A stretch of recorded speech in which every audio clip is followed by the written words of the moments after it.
بخاری شریف میں قبیلہ غامدیہ کی اس عورت کا تذکرہ موجود ہے جو خود آئی تھی، کوئی گرفتار کر کے نہیں لایا تھا، از خود آئی. احساس پیدا ہو گیا نا گناہ کا. یہاں بہت ساری غلطیاں کر کے بھی لوگ جب اپنی بات کرتے ہیں تو کہتے ہیں کبھی یاد تو نہیں کسی کے ساتھ زیادتی کی ہو، یاد تو نہیں کبھی کسی کا. بھئی آپ نے اتنے بڑے ولی ہونے کا دعویٰ کر دیا. انسان تو انسان رہتا ہے. بڑے بڑے لوگ کہہ گئے کہ یا اللہ اگر انجانے میں بھی بھول گئے ہیں تو ہم سے درگزر فرما، لیکن جب ہم تیار ہی نہیں ماننے کو. حضرت انس بن مالک کہتے ہیں وہ خاتون آئی کہ پکڑ کے نہیں لایا، کسی 14 دنوں کے ریمانڈ پہ نہیں اسے منوایا گیا، اسے وہ خود بخود آئی. اور کریم محبوب علیہ السلام کے سامنے جب وہ کھڑی ہوئی تو اتنے درد سے میں نے کم لوگ روتے دیکھے ہیں جس درد سے وہ روئی.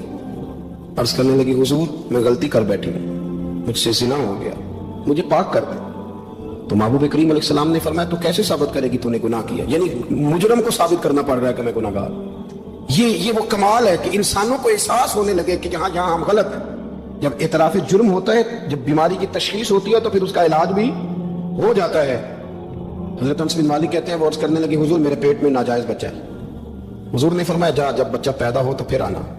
وہ 8 ماہ کے بعد آئی تو اس کی گود میں پھول سا بچہ تھا. حضور نے فرمایا واپس جا، جب روٹی کھانے لگ جائے تو پھر آنا. وہ 2 سال 2.25 سال دودھ پلاتی رہی. پھر جب آئی تو بچے کے ہاتھ میں روٹی کا ٹکڑا تھا. کریم محبوب صلی اللہ تعالی علیہ وسلم سے آ کے جب اس نے بات کی تو وہ درد سے روئی، کہنے لگی یا رسول اللہ 3 سال ہونے کو ہیں، میں نے گناہ کیا ہے، میں ساری رات سو نہیں پاتی. حضور تڑپتی، اگر اس حال میں مر گئی تو اپنے رب کو کیا منہ دکھاؤں، مجھے پاک کر دے، میرے حال پہ رحم فرمائے. محبوب کریم صلی اللہ علیہ وسلم نے بچہ ایک صحابی کو دیا، فرمایا بچوں کی طرح پالنا، اور کہا اسے لے جاؤ، پتھر مار مار کے اسے سنسار کر دو. صحابہ کہتے ہیں اسے پتھر لگ رہے تھے اور حضور بے چینی کے ساتھ ٹہل رہے. آ کے خبر دی حضور وہ تو وصال کر گئی، انتقال ہو گیا. فرمایا یہاں تک تو بات اس کی تھی. حضرت انس بن مالک کہتے ہیں اب محبوب کریم نے صحابیات سے فرمایا اسے غسل دو، کفن پہناؤ، جنازہ تیار ہو جائے تو مجھے خبر کرنا. حضرت انس بن مالک کہتے ہیں غسل ہوا، کفن ہوا، جنازہ تیار ہوا تو حیران ہم تب ہوئے جب میرے محبوب نے فرمایا صفے بناؤ، میں خود جنازہ پڑھاؤں گا، میں خود جنازہ پڑھاؤں گا. اور سرکار نے جنازہ پڑھایا تو ایک شخص کی زبان سے نکلا حضور اس ملعون کا معاذ اللہ جنازہ جس نے ناجائز بچہ جنا، اس کے لیے آپ دعا کر رہے ہیں، جنازہ پڑھا. حضور فرمانے لگے خاموش ہو جاؤ، تم نے گناہ دیکھا ہے اس کا احساس نہیں دیکھا. جی ساتھیو غور کیجئے کہ آج دور حاضر میں کتنے ہی گناہ ہو رہے ہیں، زنا ہو رہے ہیں، اور ہر روز ہو رہے ہیں. حاکم وقت کی طرف سے پوری آزادی ہے، ہر طرح کے سورس ہر بندہ استعمال کر کے ہر طرح کے کام کر رہا ہے. فحاشی اور ریانی، بے حیائی، بغیرتی ننگا ناچ رہی ہے، اور عوام الناس بالکل پوری طرح ملوث ہے تمام طرح کے کاموں میں، مگر کوئی ماننے کو تیار نہیں. سبھی انتہائی نیک پارسا اور متقی پرہیزگار بنے بیٹھے ہیں، مگر حقیقت حال یہ ہے کہ ان کی عزتیں آج اسکولوں کالجوں میں ناچ رہی ہیں.